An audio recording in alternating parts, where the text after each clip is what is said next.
사랑하는 자들아, 우리가 서로 사랑하자. 사랑은 하나님께 속한 것이니 사랑하는 자마다 하나님으로부터 나서 하나님을 알고 사랑하지 아니하는 자는 하나님을 알지 못하나니 이는 하나님은 사랑이심이라.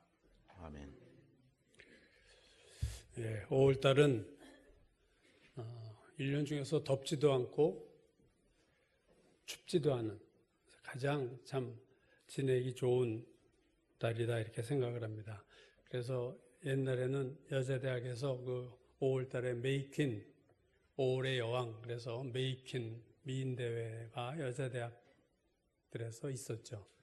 5월의 여왕이다. 그래서 아주 유명한 또 행사가 되기도 했고, 저도 기억에 5월달마다 이제 각 대학이 대학 축제가 있었는데, 요즘은 잘 모르겠지만 저희 때는 5월달에 축제였는데, 그 5월달 축제 때 그 좋은 날씨에 왔다 갔다 뛰어다녔던 그 기억들이 이렇게 아련하게 날 때가 있습니다. 5월달에 어린이날이 있고 어버이날도 있고 스승의 날도 있습니다. 그러니까 5월달에 우리가 어린이, 자녀를 더 생각하고 부모를 더 생각하고 또 우리를 그동안 가르쳐 주신 선생님들, 스승을 생각하라 하는 뭐 그런 의미겠죠. 그래서 5월달에 어린이, 어버이, 스승 해서 그 생각하고 이렇게 초점과 그 대상이 이렇게 다르지만 이 세 날의 공통점은 어린이날이나 어버이날이나 스승의 날 모두 공통된 것은 사랑입니다. 그들을 사랑하라. 그들을 사랑하자. 뭐 그 얘기죠. 어린이날을 통해서 그동안 소홀했던 어린이들, 자녀들에 대한 또 내 사랑을 다시 이렇게 회복하고, 어버이날을 통해서 그동안 무심했던 부모님들을 또 생각하고 또 찾아뵙기도 하고, 또 스승의 날을 통해서 우리를 가르쳐 주셨던 선생님들을 찾아뵙고 하죠. 우리 고등학교 동창들이 매년 스승의 날에 우리를 그때 70년대 우리를 가르쳐 주셨던 선생님들을 몇 분 모시고 하는 걸 이렇게 동영상, 그러니까 밴드에 올린 걸 이렇게 봤는데 참 재밌어요. 그 선생님들 기억이 저도 이렇게 나는데 사진을 보니까 선생님이나 제자들이나 구분이 안 됩니다. 이제는 다 머리가 화해가지고 제자들도 백발이고 선생님들도 백발이고 뭐 같은 그룹인 것처럼 보일 만큼 세월이 많이 갔다는 거죠. 그래서 그래도 이 스승의 날 때 그런 스승 선생님들을 찾아뵙고 식사에 접하고 그렇게 하는 거죠. 우리가 잊어버렸던 사랑을 다시 한번 끄집어내는 날입니다. 그래서 그런 의미에서 5월은 사랑의 달이고 사랑의 계절이다. 특별히 5월은 또 가정의 달입니다. 그래서 그 사랑의 대상이 가족들에 초점을 맞춘 것이 또 5월이기도 하죠. 제가 한번 말씀드린 기억이 나는데, 지난 2021년에 미국 여론조사업체 퓨 리서치 센터가 4년 전에 한 조사인데요. 17개국 선진국을 대상으로 조사를 했었어요. 북미에서는 미국과 캐나다, 유럽에서는 독일, 영국, 프랑스, 이태리, 그리스, 벨기에, 스웨덴, 스페인, 아시아에서는 한국, 일본, 대만, 싱가포르. 그러니까 거의 선진국들, 호주도 있군요. 호주와 뉴질랜드까지 해서 17개국은 거의 모든 나라가 선진국 반열에 있는 나라들을 대상으로 조사를 했는데, 그 조사의 질문은 이겁니다. 당신의 삶을 의미 있게 만드는 요소가 무엇인가? 당신의 삶을 무엇이 의미 있게 만드는가? 그래서 그 조사 결과를 보면요, 17개국 중 14나라가 삶을 가장 의미 있게 만드는 것으로 가족을 꼽았어요. 14나라가 가족이 내 삶을 가장 의미 있게 만든다. 근데 가족이 1위에 오르지 못한 나라가 3나라인데 한국과 스페인과 대만입니다. 스페인은 1위가 뭐냐면 건강이에요. 삶을 의미 있게 만드는 요소가 건강이다. 스페인. 대만은 사회다. 특이한 대답이 나왔죠. 아마 그 단결해야 되고 중국의 그 무력에 자기들이 이 사회를 지키는 게 중요하다 가치관이 아마 그랬을 것 같은데, 우리 대한민국, 나머지 한 나라인 대한민국은 물질적 풍요가 1위였습니다. 2위가, 우리나라 2위 건강. 가족은 3위예요. 우리나라에서 내 삶을 의미 있게 만드는 요소 중에 가족은 14나라가 다 1위인데 우리나라만 3위. 그리고 우리나라의 1위는 돈, 물질. 그러니까 건강하지 못한, 우리나라가 건강하지 못하다. 우리가 뭐 서구가 타락했다 뭐 이렇게 하지만 그래도 그들은 가족이 제일 중요하다고 꼽을 만큼 그런 전통적인 무언가를 가지고 있는데 우리나라는 뭐 돈이면 다 되는 거예요. 다 팽개치는 거죠, 돈 외에. 미국의 그 조지 썬더스라고 하는 소설가가 있습니다. 지금 현재 시라큐스 대학 문예창작학과 교수, 현직이 있는 분이에요. 이분이 현존한 영어권 최고의 단편소설 작가다라는 평을 들을 만큼 미국 현대문학의 대표적인 작가입니다. 근데 이 조지 썬더스가 2013년이군요. 자기의 모교죠. 시라큐스 대학교의 졸업식 축사에서 졸업생들에게 이런 질문을 했습니다. 지금까지 살면서 가장 후회되는 것은 무엇입니까? 졸업한 여러분이 지금까지 살면서 가장 후회되는 게 뭐냐? 그러니까 대부분 대학 졸업식 축사는요, 그동안 여러분 수고했습니다. 참 열심히 살았습니다. 이런 노력과 성과에 대한 그걸 치하하는 거거나 미래 비전을 제시하는 것이 되게 축사의 기본적인 패턴입니다. 근데 이분은 졸업하려고 하는 졸업생들에게 가장 후회된 게 뭐였냐? 이렇게 물어본 거예요. 참 뜻밖의 의외의 질문을 하고 본인은 그렇게 대답했어요. 나는 가장 후회되는 것이 친절하지 못했던 것이다. 의외의 대답을 했어요. 자기가 중학교 시절에 놀림받던 여자아이가 있었는데 그 애가 모욕당한 것을 보고도 적극적으로 편들지 못한 그것. 그래서 그 아이가 이사를 가고 다른 학교로 떠났는데 그래서 뭐 특별한 사건도 없었지만 자기의 마음에는 그게 끝까지 남아서 참 후회스럽다. 그때 내가 더 적극적으로 그 아이를 잘 배려하고 막아주고 디펜스 해줘야 될 건데 방치하고 모른 척하고 했던 것에 가장 후회한다. 여러분은 지금까지 사시면서 인생에서 가장 후회했던 것이 뭔가 한번 생각해 보세요. 내가 가장 후회스러운 일, 지금까지 살면서. 그것이 뭘까요? 2001년에 우리가 금명 9.11 사태가 테러가 나고 많은 사람들이 이제 죽기 직전에 막 문자를 보낸 것들이 회자됐었죠. 그들이 마지막 1분 몇 분 남았지 모르는 나머지 그 시간 동안에 남긴 메시지는 돈도 아니고 아무것도 아니야. 가족에 대한 사랑의 고백이었습니다. 엄마 사랑해. 이 말을 마지막 그 멘트로 문자로 보내고 다 죽었어요. 그러니까 인생을 다 산 후에 후회하는 것은 결국 사랑하지 못한 거다. 특히 가족을 사랑하지 못한 것을 후회했다. 많은 사람들이 일에 치여서 가족도 다 잊어버리고 사는 듯 바쁘게 살지만 목숨이 1분도 채 남지 않았을 때 결국 가족을 생각한다. 그것은 참 의미 있는 거죠. 신달자라는 유명한 시인이 있죠, 우리나라. 그의 수필 나이 40에 생애 걸음마를 배웠다. 이런 수필집이 있습니다. 40살에 인생의 걸음마를 배웠다. 참 새겨들을 만한 거죠. 나이 들어 철이 나는 거야, 이제. 거기서 그런 얘기를 합니다.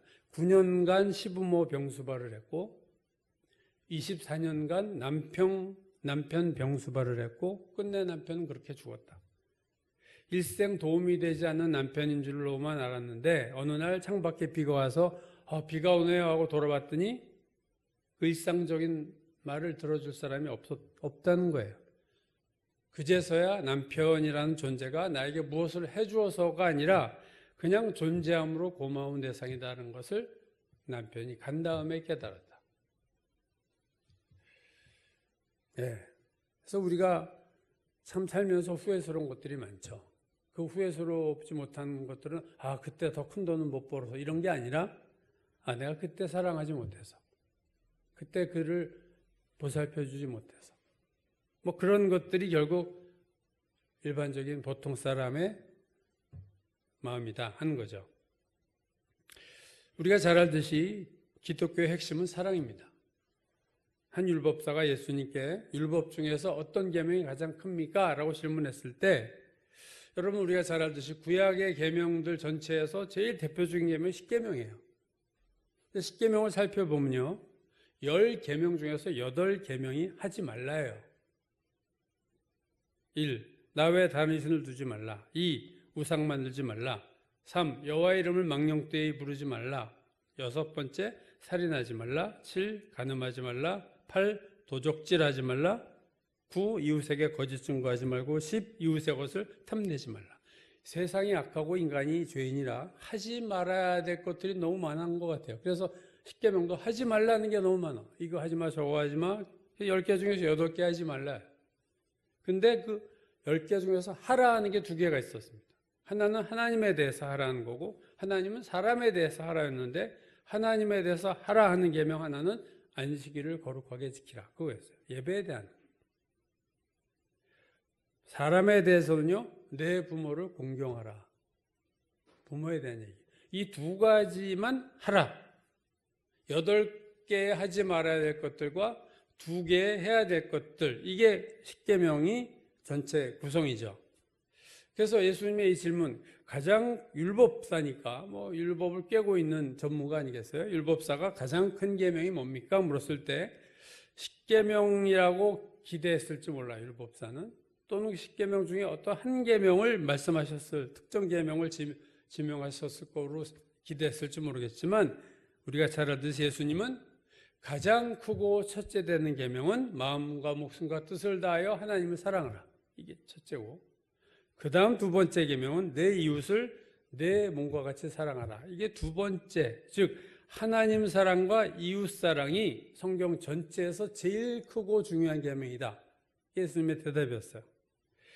하나님 사랑에 대한 계명은 신명기 6장에서 나온 거고, 이웃을 사랑하라, 내 몸과 같이 사랑하라는 것은 레위기 19장에 나오는 거예요. 사실은 이게 완전히 떨어져 있는 구절인데 예수님이 놀랍죠. 구약을 쫙 줄여서 표현하는데, 구약에서 이 율법사가 질문하는 성경은 모세 오경이었어요. 그 당시. 자, 창세기, 출애굽기, 레위기, 민수기, 신명기 이 중에서 가장 큰 계명이 뭐냐 했을 때 십계명이라고 대답하지 않으시고, 떨어져 있는 2계명, 신명기 6장과 레위기 19장에 떨어져 있는 2계명을 끄집어내셔서 이것이 대표적인 구약의 전체 계명의 대표다. 이렇게 말씀하신 거죠. 구약에 나타난 하나님 하면 우리 내게 공포스러운 하나님 막 그렇게 생각해요. 막 치시고 심판하시고 징계하시고 이런 모습들이 많이 나오니까.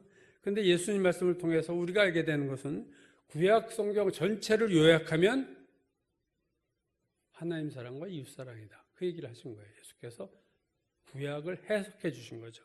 더 줄여서 구약 성경은 한마디로 사랑이다. 그런 말씀을 해 주신 거예요. 지난번에 우리 박용우 선교사님 설교 본문이죠. 로마서 13장 9절에서 바울이 이렇게 말했어요. 간음하지 말라, 살인하지 말라, 도둑질하지 말라, 탐내지 말라 한 것과 그 외에 다른 계명이 있을지라도 내 이웃을 내 자신과 같이 사랑하라 하신 그 말씀 가운데 다 들어있다. 무슨 계명을 갖다 대도 이웃을 내 몸과 같이, 내 자신과 같이 사랑하라 하는 그 말씀 안에 포함되어 있다. 그러니까 이웃을 사랑하라가 이게 성남시다 그러면 십계명은 뭐 분당구 정도예요. 그 밑에 하위 체계에 있는 거지. 전체적인 구약 전체, 뭐 하나님 말씀 전체, 그것은 이웃을 사랑하라. 그거 사랑하면 나머지는 다 된 거다. 그러니까 간음을 하지 않고 도둑질하지도 않고 우상숭배도 안 하고 거짓말을 안 하는데 이웃을 사랑하지 않아. 그러면 그 사람은 뭔가 잘못 신앙생활을 하는 거예요. 도덕적일 수는 있고 종교적인 사람은 될 수 있어도 이건 진정한 신앙은 아니다. 이웃사랑은 안 하면서 모든 계명을 다 지키고 모범적인 신앙생활을 하고 법 없이도 살 사람이라고 하는 사람인데 이웃을 사랑하지 않는다? 그건 뭔가 잘못 가는 신앙이에요. 바울은 남을 사랑하는 자는 율법을 다 이루었다 하면서 그 다음 13장 로마서 10절에서 결론을 이렇게 내렸죠. 사랑은 율법의 완성이다. 율법의 완성이에요. 그러니까 결국 구약 성경을 한마디로 줄이면 사랑이고 신구약 성경도 한마디로 사랑이에요. 하나님 말씀을 한마디로 하면 사랑하라. 그거예요. 하나님이 우리에게 하신 말씀 한마디로 사랑하라.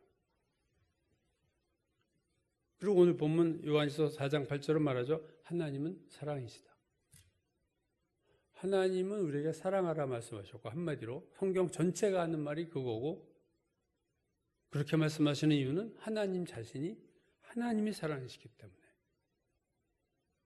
오늘 본문 요한일서 4장 7절 8절이죠. 사랑하는 자들아 우리가 서로 사랑하자. 사랑은 하나님께 속한 것이니 사랑하는 자마다 하나님으로부터 나서 하나님을 알고 사랑하지 아니하는 자는 하나님을 알지 못하나니 이는 하나님은 사랑이심이라. 자, 사도 요한은 우리가 서로 사랑하자 이렇게 권한 다음에 그 이유, 우리가 서로 사랑해야 되는 이유를 이렇게 말해요. 그 이유는 사랑하는 자마다 하나님으로부터 와서 하나님을 알고 사랑하지 아니하는 자는 하나님을 알지 못한다.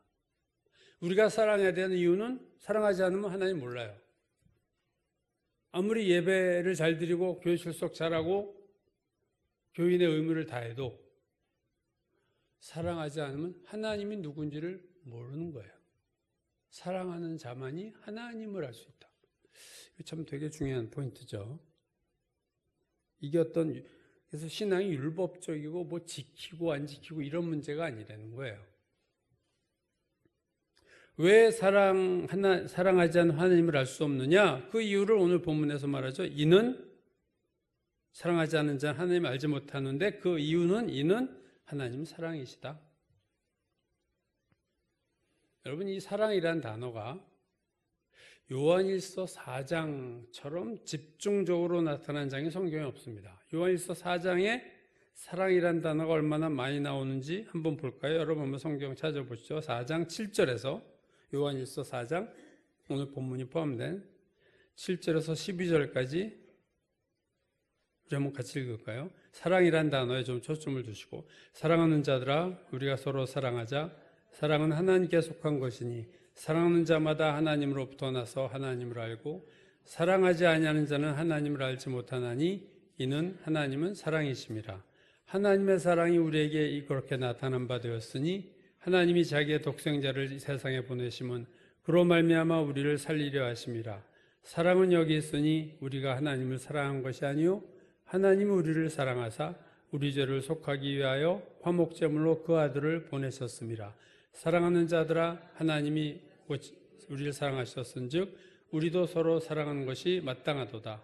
어느 때나 하나님을 본 사람이 없으되 만일 우리가 서로 사랑하면 하나님이 우리 안에 거하시고 그의 사랑이 우리 안에 온전히 이루어지느니라. 아멘. 15번 나와요 여러분. 사랑이라는 단어가 이 구절에. 그 다음이요 16절 같은 4장 16절에서 21절 한번 다시 읽겠습니다. 하나님이 우리를 사랑하시는 사랑을 우리가 알고 믿었노니 하나님은 사랑이시라. 사랑 안에 거하는 자는 하나님 안에 거하고 하나님도 그의 안에 거하시느니라.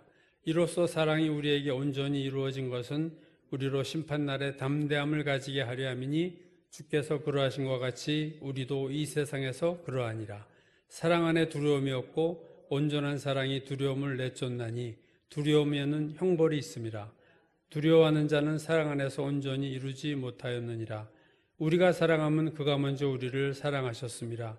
누구든지 하나님을 사랑하노라 하고 그 형제를 미워하면 이는 거짓말하는 자니 보는 바 그 형제를 사랑하지 아니하는 자는 보지 못하는 바 하나님을 사랑할 수 없느니라. 우리가 이 계명을 주께 받았나니 하나님을 사랑하는 자는 또한 그 형제를 사랑할지니라. 아멘. 여기도 사랑이 15번 나와요. 합이 몇 번이요? 30번입니다. 요한일서 4장 12개의 절에 사랑이라는 단어가 30번이 나오니까 한 절당 사랑이라는 단어가 2.5번 나온 꼴이에요. 이렇게 사랑이라는 단어가 집중된 부분은 성경에서 유일무이한 부분이야. 요한일서 4장은 그래서 우리가 참 깊이 생각하고 반복해서 읽어볼 만한 귀한 말씀입니다.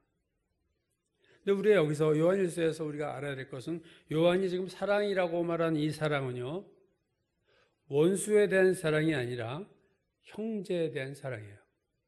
지금 원수를 사랑을 하지 않죠. 형제의 문제입니다. 형제. 그래서 요한이 말하는 요한의 사랑은 형제 사랑입니다.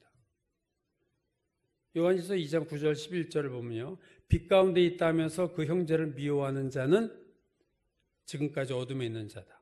형제를 미워하는 자, 형제라는 단어가 반복해서 나오죠. 10절, 그의 형제를 사랑하는 자는 빛 가운데 거한다. 11절, 그의 형제를 미워하는 자는 어둠에 있고, 3장 10절, 그 형제를 사랑하지 아니하는 자는 하나님께 속하지 않는 거다. 3장 14절이야, 우리는 형제를 사랑함으로 사망에서 옮겨 생명에 들어간 줄을 알거니와, 15절, 그 형제를 미워하는 자마다 살인하는 자니. 16절, 우리도 형제를 위하여 목숨을 버리는 것이 마땅하니라. 17절, 누가 이 세상의 재물을 가지고 형제의 궁핍함을 보고 도와줄 마음을 닫으면 하나님의 사랑이 어찌 그 속에 있겠느냐. 우리가 오늘 조금 아까 읽은 4장 20절, 누구든지 하나님을 사랑하노라고 형제를 미워하면 이는 거짓말하는 자니 보는 바 형제를 사랑하지 아니하는 자는 보지 못한 바 하나님을 사랑할 수 없다.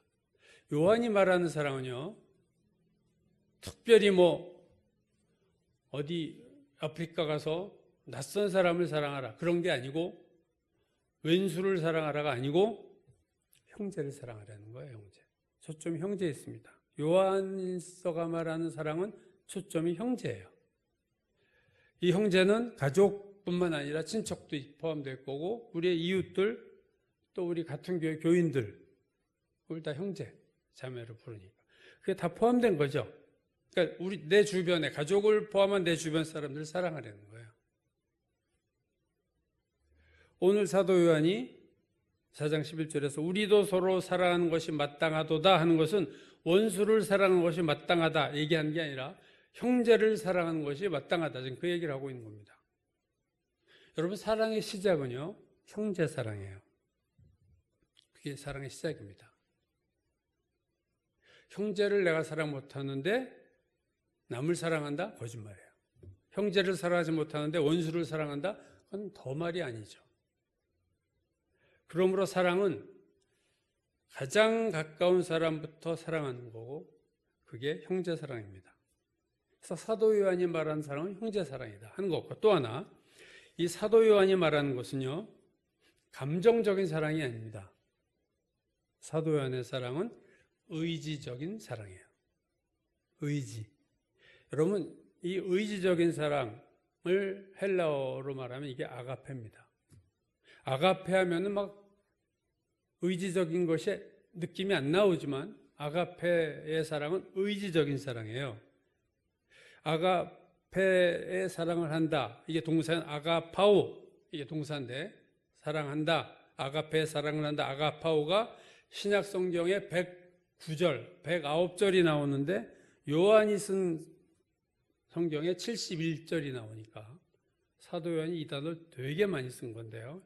아가파오. 그래서 예를 들면 오늘 본문 7절 다시 보면, 사랑하는 자들아 우리가 서로 사랑하자. 사랑하자가 뭡니까? 의지예요. 생각해 보세요. 사랑하자 한다고 사랑이 되나요? 내가 저 여자를 사랑하자. 부모님이 소개시켜줬으니까 저 여자를 사랑하자. 그래서 결혼하자. 그렇게 해서 결혼, 옛날엔 됐지만 요즘 말도 안 되는 소리 아니에요? 저 남자를 사랑하자 한다고 사랑이 되냐고요? 안 되잖아요. 근데 요한은 우리가 서로 사랑하자. 이 사랑은요, 아가페 사랑이에요. 의지적인 사랑이에요. 여러분, 아가페 사랑은요, 사랑할 만한 사람을 사랑하는 게 아니에요. 사랑할 마음이 생겨서 사랑하는 게 아닙니다. 이게 우리가 오해하고 있는데, 기독교의 사랑이, 이건 결단하는 사랑이에요. 의지적으로 선택하는 사랑입니다. 하나님 우리에게 사랑하라 하는 그 사랑은요, 이런 사랑을 하려는 거예요. 너희가 사랑하는 사람만 사랑하면 무슨 상이 있으리요? 그건 누구나 하는 거예요. 이방인도 하느니라. 그런 사랑하라는 게 아니에요. 그건 다 해요. 전 그 미국 북한의 김정은이 보면 자기 딸 데리고 나올 때 보면 그 딸을 쳐다보는 눈초리가 그렇게 사랑스러울 수가 없어요. 김정은이 자기 고모부를 기관창으로 쏴 죽인 인간이 자기 딸을 볼 때는요, 그냥 아주 그 아버지의 그건 다 사랑해요. 본능이에요, 본능. 그래서 내가 딸을 사랑하고 아들 사랑한다고 해서 난 사랑이 많아. 그렇게 말할 수 없어요. 그건 악인도 합니다. 하나님이 우리에게 하라 하신 사랑은요, 내 의지로 해야 되는 사랑이에요. 전에 제가 한번 말씀드린 사람인데, 코리 텐 붐이라고 하는 네덜란드 여자인데요. 2차 대전 때 유대인들을 숨겨줬어요. 네덜란드 사람들이 그랬는데, 그 중에 이제 코리 텐 붐도 그랬어요. 그 가족이 숨겨줬는데, 그게 독일의 군에 의해서 발각이 돼서 아버지는 감옥에서 죽고, 언니들은 수용소에서 잔혹하게 죽임을 당하거나 간신히 살아남고, 본인도 간신히 살아남아서 전쟁이 끝난 뒤에 이제 하나님의 사랑의 복음을 전하면서 유럽 전역을 전도하는 전도자로 살고 있었어요. 그래서 어느 교회에 가서 어느 날 하루 설교 끝나고 용서에 대한 설교라고 이제 나오는 사람을 악수를 하는데, 허름한 외투를 입은 인간이 하나에게 다가오는데 그 사람을 보는 순간 온몸에 피가 거꾸로 도는 거죠. 그 사람이 그 강제 수용소에서 자기에게 무시무시한 고문을 했던 사람이고, 그 사람 손에 사촌 언니가 강간 나가고 죽었어요. 그 사람이 와서 손을 내밀는데, 코리 텐 붐이 하나님한테 기도해서, 하나님, 저는 이 사람만은 도저히 용서할 수 없습니다. 손을 안 내민 거죠. 근데 마음속에서 하나님의 음성이, 그래도 그 사람도 용서해라. 여태까지 네가 설교한 게 용서인데, 그래도, 그러니까 그 짧은 순간에 많은 갈등이 그 마음속에 하나님과의 그 씨름을 하다가, 알았어요, 하나님 하고 순종하고 그 사람에게 손을 내밀었는데, 그래서 그 사람을 향해서 손을 내밀 때 그 코리 텐 붐의 간증입니다. 그때 갑자기 그 사람에 대한 사랑이 내 마음에서 불일 듯 일어나기 시작했다. 그래서 악수를 한 거예요. 그러면서 이 코리 텐 붐이 이렇게 말합니다. 용서는 의지의 행동이다. 용서는 용서할 마음이 생겨서 하는 용서가 아니라 의지로 내가 용서해야지 하고 결단하는 행동이다. 그 의지는 가슴의 온도와는 상관이 없다. 가슴의 온도는 냉랭하죠, 저 인간. 그런데 용서는 그 가슴의 온도와 상관이 없다. 가슴의 온도와 상관없이 용서는, 그 의지는 작동을 한다. 이건 순종이에요, 여러분, 사실. 그래서 아가페 사랑은요, 상대방이 나를 사랑하느냐? 관계없는 거예요. 상대방에 대한 따뜻함이 없어도 사랑할 수 있는 것이 아가페 사랑이다. 여러분, 우리가 잘 아는 요한복음 3장 16절, 하나님이 세상을 이처럼 사랑하사 독생자를 주셨으니 이처럼 사랑하사 아가파오예요. 더러운 세상을 하나님이 사랑스러웠겠어요? 하나님이 세상을 사랑하사 독생자를 주셨습니다. 하나님의 결단입니다. 하나님이 이 죄를 미워하시는 하나님이 죄인들이 사랑스러웠겠어요? 근데 사랑하시기로, 구원하시기로 하나님도 결정하시고 예수 그리스도 이 땅에 보내신 거예요. 우리가 너무 사랑스러워서 보낸 게 아니고 결단의 사랑이다. 요한일서에서 요한이 말하는 사랑은 두 가지입니다. 형제를 사랑하라는 거고, 그 형제를 사랑하는 그 사랑도 의지적인 사랑이다. 형제가 사랑스러워서 사랑하라가 아니고, 하나님이 사랑하라 하시니 네가 순종하고 그래 하겠습니다라고 그 네 의지를 가지고 사랑하라. 형제를 네 의지를 가지고 사랑하라. 사랑의 출발은 형제다. 원수까지 나중에 갈지는 몰라도 일단은 형제부터 사랑해라, 그겁니다. 그래서 여러분, 우리에게 중요한 것은, 지나가는 거지에게 동전 주는 사람이 막 이웃은 미워하고 싸울 수 있어요. 거지에게 동전을 주는 그것보다 더 중요한 것은 주변 가족들, 교인들, 이웃들, 친척들, 그들을 사랑하는 거. 또 사랑스러운 가족, 사랑스러운 교인들만 사랑하는 것이 아니라 사랑스럽지 못한 가족이나 친척과 교인들도 사랑하라는 거예요. 그게 성경이 말하는 이웃 사랑입니다. 이웃 사랑도 아가페예요. 아가페 사랑을 얘기하는 거예요. 흐르는 강물처럼이라는 영화가 있습니다. 한번 화면 좀 봐주시죠.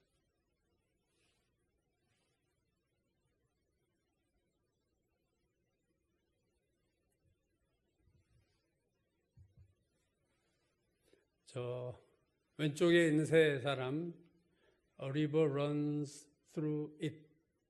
우리말로 흐르는 강물처럼. 왼쪽에 있는 분이 그 아버지예요. 그 오른쪽 가운데 오른쪽에 두 아들이고요. 목사입니다. 왼쪽에 있는 사람이 목사고 가운데 있는 사람이 그 두 번째 화면, 오른쪽 화면에 흐르는 강물처럼 위에 두 배우 이름이 나오죠. 브래드 피터하고 크레이그 셰퍼라는데 첫 아들 지금 왼쪽 그림에 오른쪽에 있는 것이 크레이그 셰퍼고 가운데 있는 배우가 유명하죠. 브래드 피트라고 여러분도 잘 아는 안젤리나 졸리 남편이고 트로이 전쟁에 주연을 했고 가을의 전설 제가 본 영화 중에 가을의 전설 그 영화도 참 이 영화랑 흐르는 강물처럼 여기 비슷해요. 또 오션스 11 이런 데 유명한 배우죠. 이 영화의 감독은요. 로버트 레드포드 유명한 배우죠. 아웃 오브 아프리카 스팅, 내일을 향해 쏴라 이 영화에 주연을 했던 그 로버트 레드포드 감독의 이 흐르는 강물처럼 이 영화는요, 이 원래 소설을 영화한 건데 그 노먼 맥클레인이라고 하는 작가의 소설을 가지고 영화화 시킨 건데 이 노먼 맥클레인이라는 작가의 유년기부터 청년기, 자기의 노년기까지 자서전적인 소설이에요. 지금 저 화면에 보시면 제 오른쪽에 있는 게 큰아들인데 그게 노먼입니다. 주인공이에요. 이 영화의 주인공은 우리는 가운데 브래드 피트를 생각하지만 사실 영화의 주인공은 끝까지 살아남는 자는 오른쪽에 있는 그 노먼 맥클레인이고 그게 이 소설의 주인공이 저 사람이었어요. 저 장남입니다. 그래서 영화의 내용을 보면요. 목사, 장로교 엄격한 목사인 맥클레인 목사의 두 아들 장남 노먼 그리고 둘째 아들인 폴, 이게 브래드 피트죠. 어릴 때부터 둘이 몰려다니면서 송어 플라이 낚시라고 그 낚시가 참 멋있어요. 이렇게 줄을 던지면 그냥 날아가는 것처럼 줄이 쫙 풀리면서 날아가는 플라이 낚시를 하면서 잘하는데 장남인 노먼은 그러니까 이 소설에 쓴 사람이죠. 작가. 조용한 스타일이고 모범적인 스타일이고 공부를 열심히 하는 스타일이에요. 명문 시카고 대학에 이제 강사가 되고 둘째인 폴은 브래드 피트는 활발하고 거칠고 자유분방한 스타일이고 고향에서 그냥 기자 생활을 하면서 전문가급의 플라이 낚시꾼이 돼요. 아주 낚시를 잘합니다. 둘째가. 그래서 이제 오랜만에 대학에 가서 공부를 하고 이제 강사가 확보돼서 돌아왔는데 고향에 이제 즐거운 시간을 형 노만이 이제 아버지 부모님하고도 보내고 친구들하고도 보내고 동생하고도 보내는데 이제 시카고 대학을 향해서 기차를 내일이면 타는데 동생 폴이 폭행으로 사망당했다는 소식을 듣습니다. 떠나기 직전에 동생이 죽었다는 것을 들어요. 그러니까 도박을 좋아하다가 불법 도박장에서 뭐하다 총 머리판으로 맞아서 죽었어요. 그리고 이제 시간이 또 지나서 몇 년 뒤 이 노먼이 큰아들 노먼이 자기의 가족과 데리고 결혼해서 애 데리고 이제 고향으로 와서 늙은 아버지 목사의 설교를 이제 듣고 그 다음에 시간이 더 지나서 이제 노년이 된 할아버지가 된 노먼이 젊은 날 동생 폴과 함께 낚시하던 강에서 홀로 이렇게 플라이 낚시를 하는 장면으로 영화가 끝이 납니다. 이 흐르는 강물처럼의 명대사들이 많이 나오는데 그중 영화의 마지막 부분에 노먼의 아버지 목사가 임종 직전 죽기 전에 그게 마지막 설교가 돼요. 결국은 그 설교에서 둘째 죽은 아들 폴을 생각하면서 그 설교 중에서 폴에 대한 생각을 하면서 한 멘트가 참 인상적인데 한번 화면을 좀 보시죠. 다음 화면. I remember the last sermon I heard him give, not long before his own death. Word is true, we can seldom help those closest to us. Either we don't know what part of ourselves to give, or more often than not, the part we have to give is not one. And so it is those we live with and should 어린 know 시절 두에도 who elude us. But we can still love them. We can love completely without complete understanding. 네, 이 말이 마지막 말이 이게 아주 명언입니다. 그러니까 이분의 이제 대사를 다시 보면 가장 가까운 사람들을 도와주지 못할 수도 있습니다. 그냥 화면 두세요. 가까운 사람을 도와주지 못할 수도 있습니다. 자기 두째 아들 얘기하는 거예요. 막 자유분방에 사는데 어떻게 할 수가 없어. 어떤 도움을 줘야 하는지 모를 수도 있고 우리의 도움을 그들이 원치 않을 수도 있습니다. 잘 알고 있다고 믿었던 사람이 우리의 손을 벗어나기도 하지만 둘째 아들 얘기죠. 그래도 그들을 사랑할 수 있습니다. 그리고 마지막 말 되게 의미 있어요. 화면에도 있죠. 완전히 이해할 수는 없어도 온전히 사랑할 수는 있습니다. 이 말이 참 의미 있어요. We can love completely. 완전히 love할 수 있다. Without 뭐뭐 없이도 complete understanding. 그러니까 완전한 이해 없이도 complete한 love를 할 수 있다. 둘째 아들을 내가 이해하지 못해도 나는 둘째 아들을 퍼펙트하게 완전히 사랑할 수 있다. 사랑했습니다. 그 아들이 그렇게 사고를 치고 갔지만 나는 그 아들을 도대체 이해가 안 되는 둘째 아들이지만 나는 그를 컴플리트하게 완전하게 사랑할 수 있다. 예. 이제 결론을 낼게요. 5월이 사랑의 달이고 가정의 달입니다. 자녀를 사랑하고 부모를 사랑하고 스승을 사랑하라 하고 사회가 그런 날을 만들어 줬어요. 근데 사실 가까운 사람을 사랑하는 것이 그렇게 만만하지 않습니다. 원수 사랑은 물론 어렵지만 형제 사랑도 쉬운 게 아니에요. 내가 싫은 사람이 있잖아요. 가까운 주변에 내 가족에 내 친척에 우리 교인 중에 내가 싫은 사람이 있다고요. 어딜 가도 직장을 가도 그렇고. 그래서 가까운 사람을 사랑하는 것이 쉽지 않아요. 남보다 더 많은 갈등이 생기고 남보다 더 이해할 수가 없어요. 남은 사실 우리가 스쳐가니까 그 사람이 누군지 모르지만 가까이 살면 그 사람이 누군지를 그래도 더 잘 아는데 도대체 이해가 안 돼, 난 저 사람이. 그래서 나 사랑할 수 없어. 되게 그렇게 하거든요. 또 오늘 이 마지막 아버지 목사의 설교는 완전히 이해할 수 없어도 완전히 사랑할 수는 있다. 참 그렇다고 생각하고 이 사랑은요, 하나님의 사랑이에요, 물론. 목사의 설교에서 당연히 하나님의 사랑이겠죠.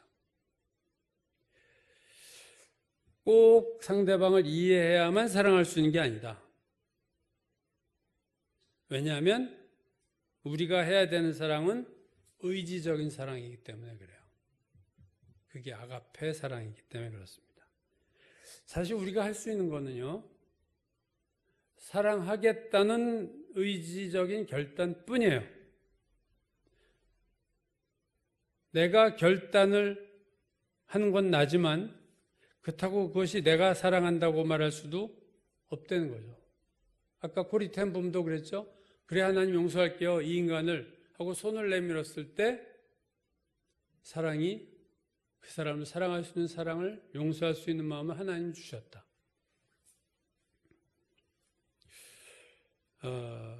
내가 저 사람 이해 못해도 내가 사랑해야겠어. 왜? 하나님이 사랑하라고 하시니까. 너희가 서로 사랑하라. 그래서 내가 결단하면 그 사람을 사랑할 수 있는 사랑을 주시는 것은 하나님이에요. 그를 사랑할 수 있는 사랑은 애초에 내게 없습니다. 내가 의지적으로 결단하면 하나님은 그 사람을 사랑할 수 있는 사랑을 나에게 주신다. 이게 하나님 말씀하시는 그거예요. 내가 할 수 있는 의지로 결단하는 거는 내가 할 수 있는 최대치예요. 그 이상 못해요. 나 저 사람 사랑하지 않으니까. 그러나 내가 사랑해야지 그것까지는 내가 할 수 있어요. 그러면 그 뒤는 하나님 하십니다. 그 사람을 사랑할 수 있는 사랑은 하나님이 주신다. 의지로 결단해서 사랑해야지 하는 거는 내가 할 수 있는 최대치이자 내가 해야 되는 의무예요. 내가 그걸 안 하면서 내가 의지적인 결단을 안 하면서 사랑을 주시면 할게요. 이거는 전혀 잘못된 생각이 되는 거야. 하면 주시겠다는 거야. 네가 의지로 결단하면 내가 그 사랑을 주지. 근데 우리는 하나님 사랑 주시면 결단할게요. 그건 아가페 사랑이 아니에요. 아가페 사랑은 그냥 하는 거예요. 의지로. 없어도, 사랑할 만한 게 없어도. 하나님 우리를 그렇게 사랑하셨으니까. 하나님이 너를 그렇게 사랑하셨은 즉 너희도 그렇게 사랑한 것이 마땅하니라. 그거예요. 우리가 그렇게 사랑하는 근거는 예수 그리스도가 우리를 사랑하신 사랑의 근거예요. 하나님도 나를 사랑하지 못할 만한 나 같은 죄인도 하나님이 사랑하시기로 결단하셨는데, 나같이 큰 죄인도 하나님 용서하셨는데, 1만 달란트 빚진 종을 용서해 주셨는데 나에게 100데나리온 빚진 내 형제를 용서 못해? 그건 아니다. 그게 하나님이 하시는 말씀이에요. 바울이 로마서 5장에서 이렇게 말하죠. 우리에게 주신 성령으로 말미암아 하나님의 사랑이 우리 마음에 부은 바 됨이니. 놀라운 말씀이에요. 우리에게 주신 성령으로 말미암아 하나님의 사랑이 우리 마음에 부어주셨다. 아주 꽉 찬 단어예요. 부어주신 거예요. 넘치는 거예요. 누구에게 부어주셨을까요? 성령으로 말미암아 하나님의 사랑을 그 마음에 부어주셨는데 그가 누굴까요? 사랑하기로 결단한 자에게 부어주시는 거예요. 이 사랑은. 나 안 해, 못해요 하는 사람에게 이 사랑이 올 수가 없어요. 내가 통로를 막고 있는 거예요. 여러분, 사랑의 공급자는 항상 하나님입니다. 내 사랑으로 사랑한다고 생각하시면 안 돼요. 내가 내 사랑으로 사랑하면 자기의가 돼요. 그래, 나는 이래, 이런 인간이야, 이렇게 사랑이 많아. 그게 아니에요. 우리에게 그런 사랑이 없어요, 여러분. 사랑의 원천은 하나님이고 나는 단지 사랑의 통로입니다. 내가 할 일은요, 전 그렇게 생각해요. 내가 할 일은 내 마음속에 사랑의 수도꼭지, 잠겨있는 수도꼭지를 트는 거예요. 내가 틀면, 여러분 집에서 수도를 틀면 여러분이 수돗물을 공급해요? 아니잖아. 서울시 수도국인가 어디서 물 공급하잖아요. 근데 내가 틀어야 나오잖아요, 수돗물. 똑같은 거예요. 하나님의 사랑의 원천은 하나님이 다 갖고 계세요. 근데 내가 수도꼭지를 안 틀면, 내 마음문을 닫으면 그 사랑은 나를 통해 흘러가지 않습니다. 평생 흘러가지 않습니다. 근데 내가 수도꼭지를 열듯이 내가 의지로 내가 할 수 있는 거 그거밖에 없어요. 내 의지로 집에 있는 수도꼭지를 틀면 물이 나오는 것처럼 내 마음문을 열면 사랑이 내 속에서 흘러가는 거고, 내 마음에 닫혀있는 수도꼭지를 열면 사랑이 나를 통해 흘러갑니다. 그건 하나님의 사랑이에요. 그러면 하나님 내 마음에 사랑을 부으세요. 그가 누구이든 상관없이 그를 사랑할 수 있는 놀라운 기적이 내 안에 일어나는 거죠. 병이 낫는 것만 기적이 아니에요. 이런 사랑이 나한테 부어지는 거 기적입니다. 오늘 우리의 문제는 내가 수도관을 안 여는 거예요. 나 안 열어. 내 의지를 동원하고 있어요. 그게 죄입니다. 그게 내 책임이에요. 그건 내가 열 수도 있고 안 열 수도 있는 건 나예요. 내가 수도관을 안 여는 게 문제고, 내가 스스로 마음문을 닫고 있는 게 문제입니다. 이 가정의 달을 맞이해서 또 사랑의 달을 맞이해서 우리의 요한이 말하는 것처럼 형제를 사랑하셔야 돼요. 여러분 주변에 살펴보세요. 내가 사랑해야 될 사람들, 사랑하고 싶은 사람이 아니라 내가 사랑해야 될 사람을 찾아보세요. 사랑해야 될 사람이면 기도하세요. 하나님, 제가 저 사람을 사랑할 수 있게 도와주십시오. 하나님 사랑하라 하시니 나는 사랑스럽지 않지만 제가 사랑하려고 해볼게요. 용서해볼게요. 결심을 하면 그 다음부터는 하나님의 놀라운 은혜가, 하나님의 능력이, 하나님의 축복이 우리를 통해서 그에게 전달되고 우리 마음에 하나님의 사랑이 부어지는 은혜가 넘치게 될 줄로 믿습니다.